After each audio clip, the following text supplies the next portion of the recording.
Hi, my name is Isaac, and I'm a tutor at the College of Western Idaho, embedded in the Physics 112 course, and today I'm going to be working through a problem from practice exam number 2. I'm going to be working through problem number 3, which has to do with Kirchhoff's voltage law and Kirchhoff's current law. Now, Kirchhoff's current law claims that all of the current flowing into a junction must also flow out of the junction. And what that means is, imagine I have a river. River 1 that's flowing this way, River 2 flowing this way. When they merge, the flow of the final river must equal the flow of the first river plus the flow of the second river. So in other words, Kirchhoff's current law states that there can be no traffic jams with electronics. So, Kirchhoff's voltage law claims that all the voltages in a loop must equal 0 on a circuit. So let's go ahead and get started and see what this example will turn out to be. So we have current 1 and current 2 flowing this direction, and they're both flowing into this junction. Therefore, the current flowing out of that junction must be the current of current 1 plus current 2. Now, we have an ammeter here that's measuring 2 amps, and so we know our first equation due to Kirchhoff's current law is that I1 plus I2 must equal I through the ammeter. That's the ammeter right here. So there's our first equation. Now we're going to do a Kirchhoff's voltage law. Let's go ahead and start from here. I'm going to call it point A. So Kirchhoff's voltage law claims that the sum of all voltages in a loop is equal to 0. So the loop I'm going to choose is going to start at A. It's going to go through voltage source 2, go through resistor 1, loop through resistor 2, through the ammeter, and back to point A. So any loop is valid as long as it starts where it ends and it never overlaps itself. For example, I wouldn't want to pick a loop that did a figure 8, because then my one loop would be overlapping at this center part of the circuit. So there's my loop. How do I deal with this? So with a voltage source, it's denoted with the negative side having a shorter line segment and the positive side having a larger line segment. And I like to think of a voltage source like a pump. It pulls from the negative side and pushes from the positive side. So if you were at point A, you would be getting pulled through and pushed out of this voltage source. And that's gonna cause a gain of potential, electric potential, which we call voltage.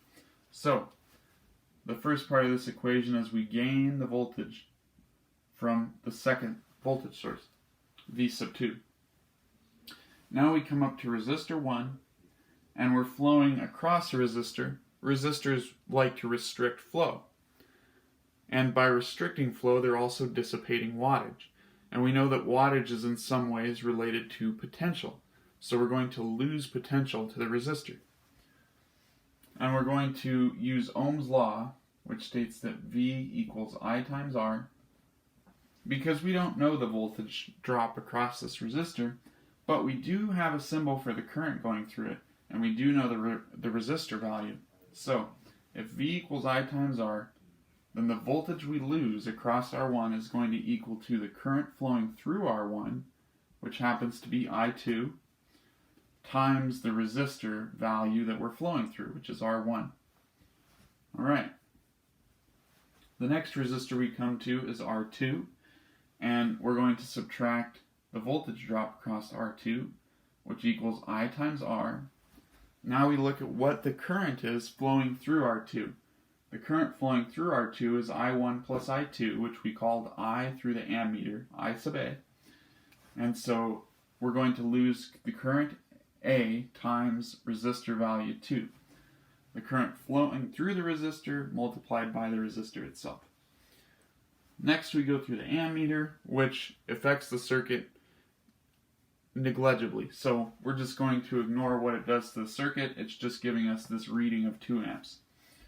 So we loop back to point A, and therefore the sum of these voltages and voltage drops must equal 0. The next loop we're going to do, I'm going to sum the voltages in a loop at point B, and that will also equal 0. Let's pick point B to be here. That way I can show you what happens when we go against the flow. Okay, so this time you'll notice that I1's going this way, but the loop I'm going to choose is going to go opposite of that, through resistor 3, through V source 1, through the ammeter, through R2, and back up to B. Alright, so the first thing we hit is resistor 3. And last time we said that resistors dissipated wattage, and therefore we would have a voltage drop. However, because we're going against current, the way I like to think of it is we're going back in time.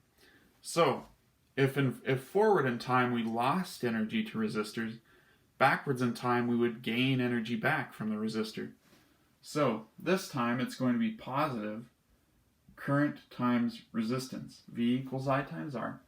The current here is I sub 1, and the resistor is R3. Now we're going to go through this voltage source, and similarly, if we were flowing backwards in time, we used to gain energy from the source, but now we're losing energy to the source. So we're going to subtract V source 1. The other way you could think about it is if the source is pushing this way and we're going this way, we have to fight our way through the source, thus losing energy to it.